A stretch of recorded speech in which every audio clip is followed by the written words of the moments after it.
let's have a little chat about, and I'm curious about how you got into starting the business. I know you said that you left the radio advertising, sort of got over that. You're a marketing manager. You discovered the internet, sounds like about around 2010. Yes, right around 2020. Yep. Yeah. Okay. So tell us how you started the business, and then some of the challenges you had along the way, and what you did. You know, the initial challenge is one that I think that anybody that comes from a structured environment, meaning you're working for somebody else, you're on somebody else's dime, and there's somebody else that's the external force that's pushing you. The initial challenge for me was that I didn't have that. Like, don't get me wrong, I'm all about the hustle and I get all that thing.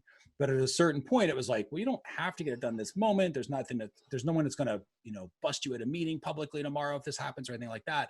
So it's putting a structure in place to make sure that, you're accountable to yourself, especially if you're just at that freelancer mode where it's the power of one, right? When you start your company, when we all start a company, it's just us. We're everything. We play all of the roles.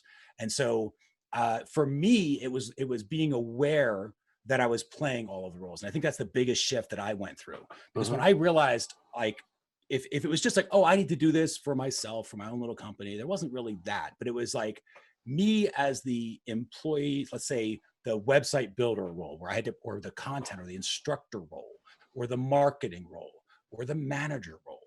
And I would start to flip roles in my head where I'm like, okay, the manager role of me is assigning this in Asana right now, or whatever the project management thing we were using back then, is assigning this task to the marketer version of me so that I send traffic to the site.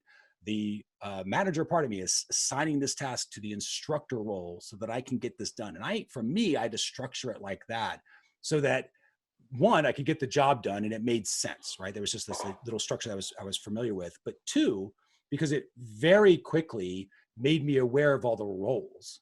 And that meant I needed to, now that I could see all those different roles that I was filling, I could work toward building the company and making that switch. Because, at the end of the day, a lot of entrepreneurs, I think, join the thing because they like making candles. And so I'm going to be a candle store. And then they start making candles. And then they realize, oh my gosh, like I have candles and I'm a janitor and I'm an accountant and I have to do the marketing. And now you're in a business owner, and it's different. There's a big difference between those two. So when I saw all the roles that I was filling, I went to work to add team members and then replace my roles in the company where I could.